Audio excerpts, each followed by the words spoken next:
जय हिंद साथियों, स्वागत है आपका आज की एक और नई वीडियो में। आज की वीडियो में हम देखेंगे भारतीय संविधान यानी इंडियन पॉलिटी के 40 प्रश्न जो आपकी सभी परीक्षाओं में बार बार पूछे जाते हैं। तो वीडियो को लास्ट तक ध्यान से देखिए और वीडियो के लास्ट में अपना स्कोर कमेंट में जरूर बताइए। तो चलिए पहला सवाल देखते हैं कि 9 दिसंबर 1946 को संविधान सभा की प्रथम बैठक की अध्यक्षता किसने की थी, जिन्हें अस्थायी अध्यक्ष चुना गया था। तो जो संविधान की पहली बैठक हुई थी वो 9 दिसंबर 1946 को हुई थी और इसकी अध्यक्षता डॉक्टर सच्चिदानंद सिन्हा ने एक अस्थायी अध्यक्ष के रूप में की थी। क्योंकि वे संविधान सभा के सबसे बुजुर्ग व्यक्ति थे, इसलिए उन्हें संविधान सभा का अस्थायी अध्यक्ष चुना गया था। चलिए अगला प्रश्न देखते हैं कि संविधान सभा के स्थायी अध्यक्ष किसे चुना गया था। तो जो संविधान सभा में स्थायी अध्यक्ष यानी परमानेंट चेयरमैन चुने गए थे वे डॉक्टर राजेंद्र प्रसाद को चुना गया था। ये 11 दिसंबर 1946 को संविधान सभा की दूसरी बैठक हुई थी, जिसमें डॉक्टर राजेंद्र प्रसाद को एक परमानेंट चेयरमैन के रूप में चुना गया था। चलिए अगला प्रश्न देखते हैं कि भारतीय संविधान सभा की प्रारूप समिति के अध्यक्ष कौन थे। तो जो संविधान की प्रारूप समिति यानी ड्राफ्टिंग कमेटी थी उसके अध्यक्ष डॉक्टर भीमराव अंबेडकर थे और इस समिति में कुल सदस्यों की बात की जाए तो वे 7 सदस्य इस समिति में थे। तो चलिए अगला प्रश्न देखते हैं कि संविधान सभा में उद्देश्य प्रस्ताव 13 दिसंबर 1946 को किसके द्वारा प्रस्तुत किया गया था। तो जो संविधान सभा में उद्देश्य प्रस्ताव जो प्रस्तुत किया गया था वो 13 दिसंबर 1946 को पंडित जवाहरलाल नेहरू ने प्रस्तुत किया था। तो ध्यान रखिए, पंडित जवाहरलाल नेहरू ने उद्देश्य प्रस्ताव 13 दिसंबर 1946 को प्रस्तुत किया था। चलिए अगला प्रश्न देखते हैं कि भारतीय संविधान को अंगीकृत और अधिनियमित और आत्मार्पित किस तिथि को किया गया था। तो जो भारत का संविधान था उसको पूर्णतः जो अंगीकृत किया गया था वो 26 नवंबर 1949 को किया गया था और 26 नवंबर 1949 को ही भारतीय संविधान दिवस मनाया जाता है, ये ध्यान रखना है। चलिए अगला प्रश्न देखते हैं कि मूल संविधान में कुल कितने अनुच्छेद, अनुसूचियां और भाग थे। तो जो मूल संविधान था उसमें 395 अनुच्छेद, 8 अनुसूचियां और 22 भाग थे। कितने अनुच्छेद थे? तो 395 अनुच्छेद, 8 अनुसूचियां और 22 भाग थे। तो चलिए अगला प्रश्न देखते हैं कि भारतीय संविधान की प्रस्तावना में समाजवादी, पंथनिरपेक्ष और अखंडता शब्द किस संविधान संशोधन द्वारा जोड़े गए।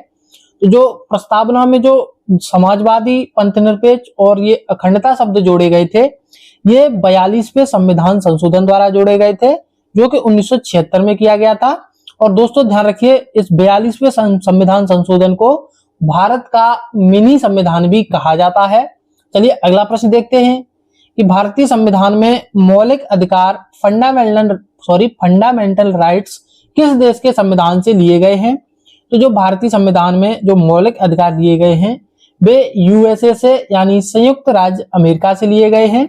चलिए अगला प्रश्न देखते हैं कि राज्य के नीति निर्देशक तत्व जिन्हें हम डीपीएसपी तत्व बोलते हैं यह सिद्धांत किस देश के संविधान से लिया गया है। तो जो राज्य के नीति निर्देशक तत्व हैं वे आयरलैंड के संविधान से लिए गए हैं, तो ध्यान रखिए आयरलैंड से लिए गए हैं। चलिए अगला प्रश्न है कि समवर्ती सूची की अवधारणा किस देश के संविधान से ली गई है। तो जो भारतीय संविधान में समवर्ती सूची की अवधारणा है वो ऑस्ट्रेलिया से ली गई है। कहां से ली गई है? ऑस्ट्रेलिया से ली गई है, ध्यान रखना है। चलिए अगला प्रश्न है कि भारतीय संविधान का कौन सा अनुच्छेद विधि के समक्ष समता का अधिकार प्रदान करता है। तो जो संविधान का अनुच्छेद विधि के समक्ष समता का अधिकार प्रदान करता है वो अनुच्छेद 14 है। तो ऑप्शन यहाँ पे आपका बी सही जवाब रहेगा। चलिए अगला प्रश्न देखते हैं कि अस्पृश्यता का अंत भारतीय संविधान के किस अनुच्छेद में वर्णित है। यानी अस्पृश्यता का अंत जो भारतीय संविधान के अनुच्छेद 17 में वर्णित है। यानी अस्पृश्यता यानी छुआछूत का अंत जो है वो अनुच्छेद 17 में है, ध्यान रखना है। चलिए अगला प्रश्न है कि डॉक्टर भीमराव अंबेडकर ने संविधान के किस अनुच्छेद को संविधान की आत्मा और हृदय कहा था। तो जो डॉक्टर भीमराव अंबेडकर थे उन्होंने जो संविधान का अनुच्छेद 32 है जिसमें संवैधानिक उपचारों का अधिकार है इसे संविधान की आत्मा और हृदय कहा था। तो ध्यान रखना। चलिए अगला प्रश्न है कि 6 से 14 वर्ष के बच्चों के लिए शिक्षा का अधिकार किस अनुच्छेद के तहत मौलिक अधिकार बनाया गया था?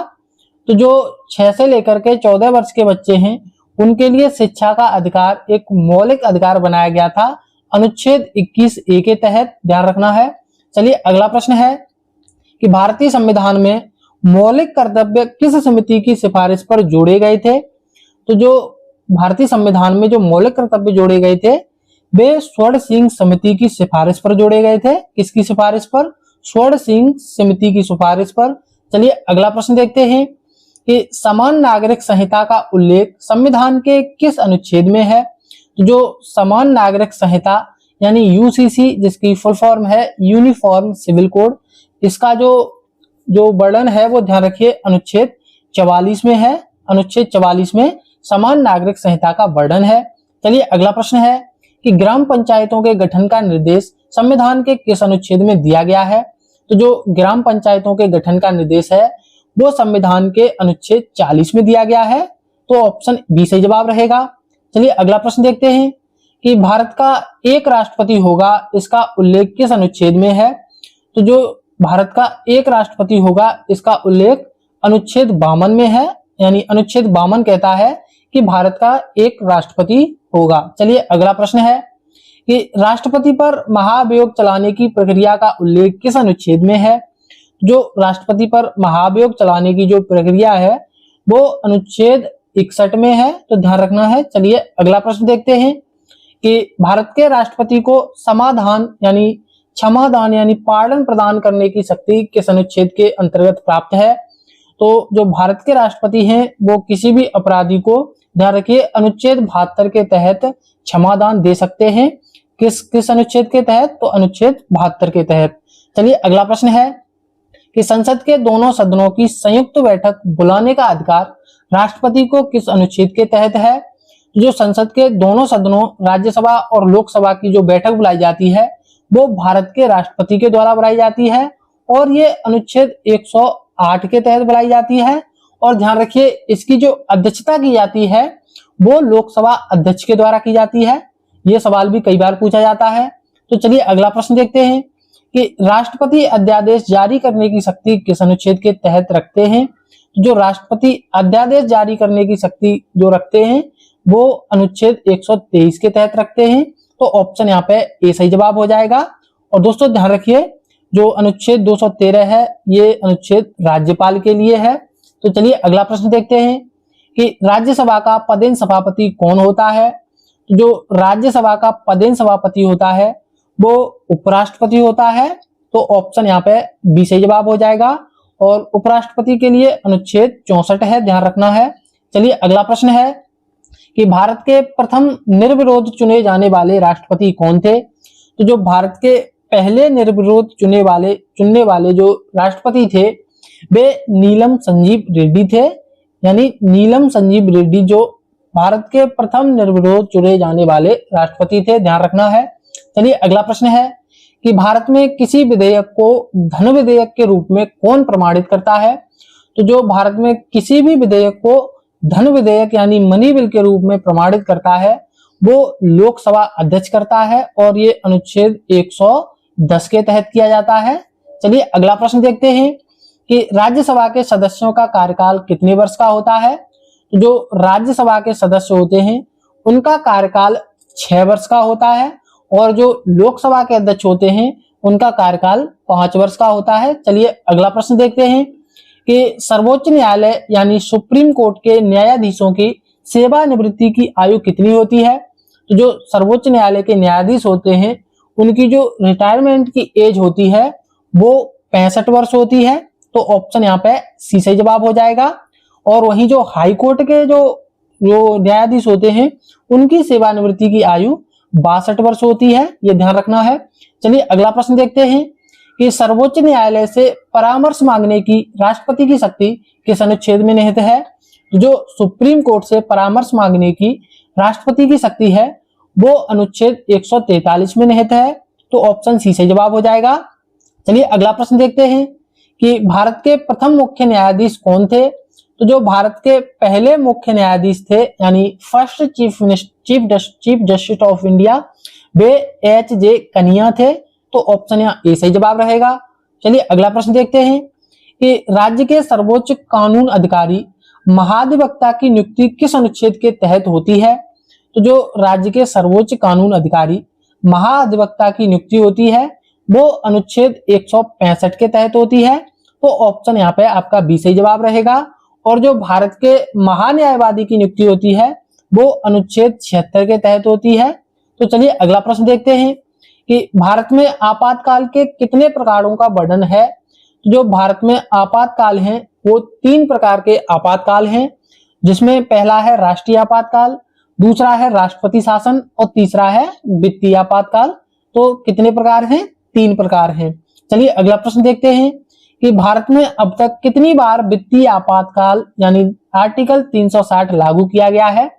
तो जो भारत में अब तक वित्तीय आपातकाल लागू किया गया है वो 0 बार किया गया है, यानी अभी तक भारत में कोई भी वित्तीय आपातकाल लागू नहीं किया गया है।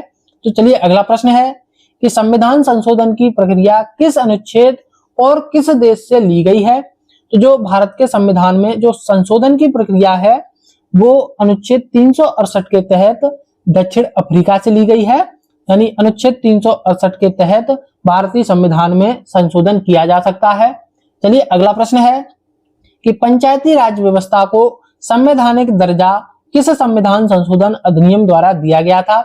तो जो पंचायती राज व्यवस्था है उसे संवैधानिक दर्जा 73वें संविधान संशोधन द्वारा, जो कि 1992 में हुआ था, इसके द्वारा पंचायती राज व्यवस्था को संवैधानिक दर्जा दिया गया था। तो ध्यान रखिए। चलिए अगला प्रश्न देखते हैं कि भारत में मतदाता की न्यूनतम आयु 21 वर्ष से घटा करके 18 वर्ष किस संशोधन द्वारा की गई थी? तो जो भारत में मतदाता की जो आयु पहले 21 वर्ष थी उसे 18 वर्ष घटा करके 61वें संशोधन जो कि 1989 में हुआ था, इसके द्वारा की गई थी। तो ध्यान रखना है। चलिए अगला प्रश्न देखते हैं कि त्रिस्तरीय पंचायती राज व्यवस्था की सिफारिश किस समिति ने की थी? तो जो त्रिस्तरीय पंचायती राज व्यवस्था की सिफारिश की गई थी वो बलवंत राय मेहता समिति के द्वारा 1957 में की गई थी। किस समिति के द्वारा की गई थी? तो वो बलवंत राय मेहता समिति के द्वारा की गई थी। चलिए अगला प्रश्न देखते हैं कि भारत के नियंत्रक एवं महालेखा परीक्षक का उल्लेख किस अनुच्छेद में है? तो जो भारत के नियंत्रक एवं महालेखा परीक्षक CAG का उल्लेख है वो अनुच्छेद 148 में है।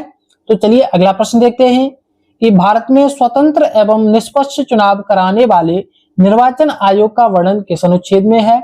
तो जो भारतीय संविधान में जो निर्वाचन आयोग का वर्णन है वो अनुच्छेद 324 में है। तो अनुच्छेद 324 निर्वाचन आयोग से संबंधित है, ध्यान रखना है। चलिए अगला प्रश्न देखते हैं कि वित्त आयोग का गठन राष्ट्रपति द्वारा किस अनुच्छेद के तहत किया जाता है?